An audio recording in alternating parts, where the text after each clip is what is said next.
Hey guys, it's Justine here from I Should Read That, and today I'm doing the start of what I hope will be a whole great big series of videos. This is the beginner's guide to science fiction. So I have been a lifelong fantasy reader. I love fantasy and I know a lot about fantasy, and I love science fiction and film and TV. However, sci-fi books I just could never get into, and part of the reason for that is because there is so much out there. There is so much out there, and I really had trouble trying to get into science fiction for a long time, so I just didn't bother reading it until I stumbled upon a couple of books that really worked for me and I fell in love with the genre. I know there are a lot of people out there like me, so I wanted to do this particular video in order to sort of give people maybe a place to start with science fiction. So a couple of things to get out of the way. First of all, this is by no means an exhaustive list of science fiction. This particular video is just going to highlight some of my personal favorites. It doesn't mean that these are the best the genre has to offer. It doesn't mean that these are the worst the genre has to offer. It doesn't mean anything other than I really liked these books.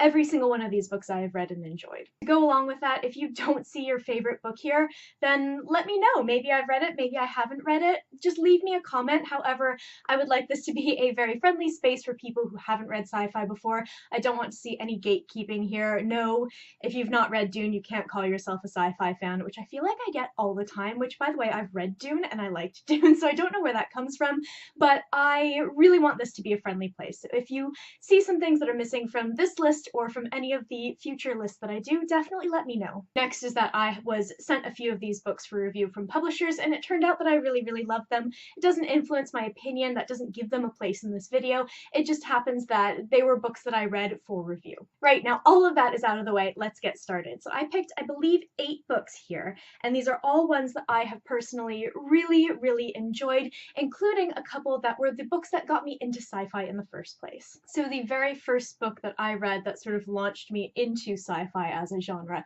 it wasn't the first sci-fi book I ever read. I had read a few, I had tried a few, and none of them really stuck like this one, and I still say that this is one of the best books I've ever read.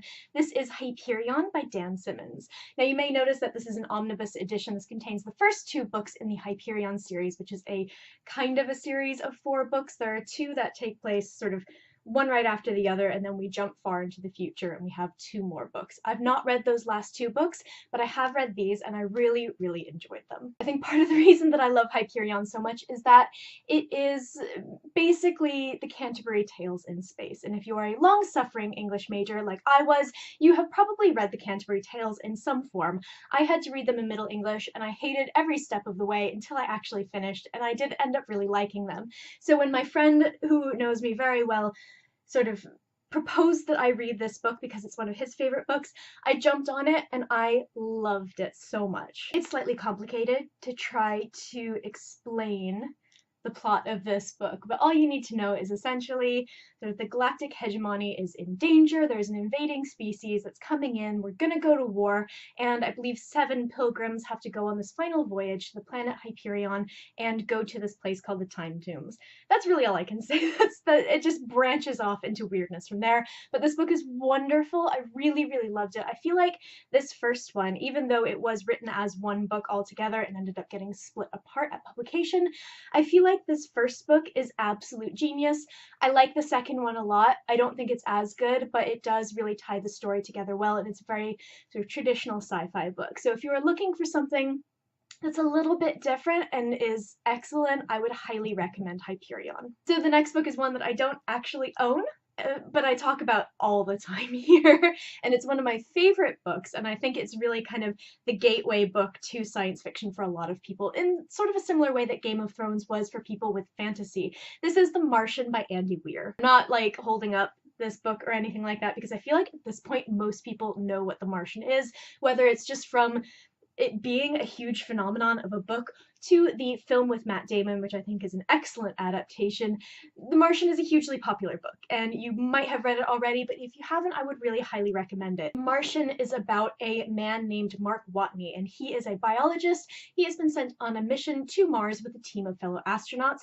However, disaster strikes, and his team believes that he is dead. He's struck by flying debris, and all of his life signs on his suit go dead. So they end up having to evacuate. They hop on their ship and they leave, but Mark Watney is still alive. So this is basically like, it's sort of split up into sort of a regular narrative, which I won't talk about for spoilers if you don't know what that narrative is, but also his kind of like diary entries of him just trying to survive on a completely lifeless planet. He is so funny, and he has a marvelous, marvelous voice. I loved this book. It's just so much fun, and I have heard that if you like the audiobook route, then the audiobook for The Martian is amazing. My sister listened to it, my dad listened to it, and I don't think he likes science fiction at all, and they both loved it. Apparently it's a fantastic audiobook. Andy Weir wrote another book called Artemis, which is completely separate from The Martian, which I personally loved, but I know a lot of people did not like. So if you end up liking The Martian, you want to try something different, you can also read Artemis, but I would say that people seem to like The Martian a little bit more. I love them both. The next book that I have here is also one that maybe people already know because it has been turned into a pretty successful TV show, which I believe got cancelled and then picked up again recently. This is Leviathan Wakes by James S.A. Corey. Leviathan Wakes is the very first book in the Expanse series, which I believe is 7 books at this point, and the 8th is being published later this year. I will be very honest, I've only read the first 2 with plans to continue on. I'm terrible with series, but this is like the most fun you can possibly have while reading. It has everything. This is like a big blockbuster film, like think like a Marvel scale film in book form. It's so much fun. It's a fast-paced read. It's got so much action, and it's got adventure, and it's got romance. It's got everything you could possibly want in it. So a little bit like Hyperion, this book is kind of hard to explain without spoiling or without just rambling on forever, but basically it is a split narrative. So on one side you have a man named Jim Holden, and he and his crewmates on, I believe it's a mining vessel, discover the remains of a ship that has been attacked. It's very mysterious. On the other hand, we have a man named Detective Miller, and he has been recruited to find a millionaire's lost daughter. She's run away from home. These two storylines eventually like converge together, and it becomes such a fun book. There are amazing sort of characters in this book that all have these very distinct voices. There's a lot of kind of adventure and mystery. There's politics. Everything is in this book. Scottish Fiancé is a huge fan of these books. He's read them all. Again, I've read only the first 2. I plan to continue on, but the 8th one comes out later this year, and I believe it's going to be a 10-book series. Going a slightly different route, if you like romance, I would highly, highly recommend Hold Back the Stars by Katie Kahn. She has written 2 books now. This was her debut, and The Light Between Us, which I have right here, are both really interesting takes on science fiction. The Light Between Us is a little bit more of a kind of contemporary fiction novel with sci-fi elements, but Hold Back the Stars is a pure sci-fi novel. So this book has one of the best and most horrifying openings. It takes place in space, above the Earth's atmosphere, and our 2 characters are sort of floating out in the void, looking down upon Earth, and they have 30 minutes of oxygen left. And it's them sort of reflecting back on how they got here, their relationship so far, and sort of what society has become. This book also tackles a utopia society rather than a dystopia, which I think is something that you don't see very often. I don't think I've ever read a book that's actually a utopia rather than just a dystopia in disguise, and I really appreciate that.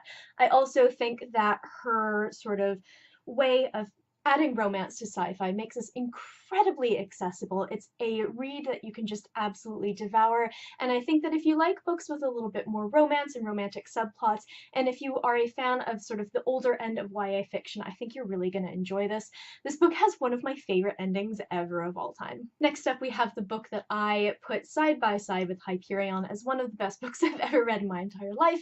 This is Children of Time by Adrian Tchaikovsky. Now, I think that this is one that's not necessarily the best place for people to begin reading sci-fi if you don't already have kind of a background of sci-fi with films and TV shows, because this is very, very high concept, and I think that it might just be a little bit weird for some people. But if you do really enjoy films and TV shows and you have kind of a good grasp on sci-fi, this book is just absolutely astonishing. So this is another book that's really difficult to try to describe, but I'm going to do my best here. So basically it is a split narrative, and we have on the one side a ship filled with hundreds of thousands of people that have left Earth in search of a new home because Earth has been destroyed pretty much through our neglect. And on the other side, this is where it gets kind of complicated. Without spoiling too much, we have a planet that humans tried to terraform, and things went terribly, terribly wrong, and we ended up sort of hyper-evolving a species of spiders that live on the planet's surface. So the second half of the narrative goes from these spiders as kind of hunter-gatherers, as normal spiders would be, to developing and evolving. So they create agriculture, they create religion, they create science, and it's just like absolutely astonishing. It's absolutely incredible. Just the way that he has planned this out and the way that he sort of creates this narrative. It's just like, it's mind-boggling, really. You can probably tell that I'm a big fan of this book. I have lent this book out to many people. I've recommended this book to many people, and everyone I know who's read it has absolutely loved it. It's a little bit sort of, again, high concept, but if you can kind of throw yourself into it, this book is absolutely amazing. I would not recommend it to anyone who is afraid of spiders, though, because spiders play a very big part in this book. So if you don't like that, avoid this at all costs. So we're down to the last two authors, and I think I saved the best for last because both of these women happen to be absolutely astonishing, and they're authors that I discovered fairly recently. So of course, everyone who knows me and knows me well knows that Becky Chambers is going to be on this list. So this is The Long Way to a Small Angry Planet. This is the first book in her Wayfarers series. One of the reasons that I think that this is a great book for beginners is that it was intended to be exactly that. Becky Chambers wrote these books in order to be accessible both to people who are newcomers to sci-fi and also for veterans of the sci-fi genre to enjoy. So The Long Way to a Small Angry Planet follows the crew of a wormhole tunneling ship. So basically they have a job. They have to go out way, way, way, way, way out to this particular sector of space. They take their ship with them. Their ship, when they get there, punches a wormhole back to where they started. So they have this long haul journey to get there, and their return is instantaneous. So this book follows that long haul journey. It's over the course of a year, and it's not sort of, to me, it's not a traditional narrative. It's more of a sort of series of vignettes, things that happen over the course of this year. It's all about the relationships between the crew, whether they are humans or alien species, and it's just wonderful. So the very last book that I have to show you is an author who is new to me this year. I read Planetfall by Emma Newman earlier this year, and I was blown away. I expected this to be a kind of standard people colonize a planet and things go horribly wrong novel, which it is in a way, but it is also so incredibly meaningful. It's one of the best sort of character studies of someone who has anxiety and mental illness, and I won't say which particular mental illness it is because that will ruin the story, but it's just astonishingly well written. It goes by so quickly, it's so readable, and you'll absolutely be sucked into this book. Planetfall follows the crew of a ship called the Atlas, and the Atlas has left Earth and gone to the stars in order to search for God. So the crew lands on this planet, and this book takes place, I don't know, 4 or 5 years after Planetfall, after they have landed on the planet and colonized the planet. And things are very much not what they seem. Our main character, Ren, has this sort of deep, deep guilt. She's hiding this secret that only one other crew member knows about, and she's really struggling with this. And she has very, very intense anxiety and other mental illnesses. And it's just incredibly beautifully done. I think this has another great ending, although it is a little bit confusing. And I just think that if you're someone who's looking for mental health rep, if you're someone who's looking for diversity rep, this is a great book to try. So there we have it. Those are a few of my absolute favorite sci-fi novels, and I think they're all great places for people to start, depending on sort of where your knowledge of sci-fi is. If you enjoyed this video, please let me know, because I am thinking about doing a whole series of these videos and also beginner's guides to certain authors, and I think that this is going to be a really fun way to kind of break down the barriers that sometimes sci-fi can have. So let me know in the comments what some of your favorite sci-fi novels are, if there's anything that I I'm missing from this list, or anything that you really think that I should read, please let me know. I post bookish content to this channel fairly frequently, so definitely hit subscribe, check back later, and I will see you next time.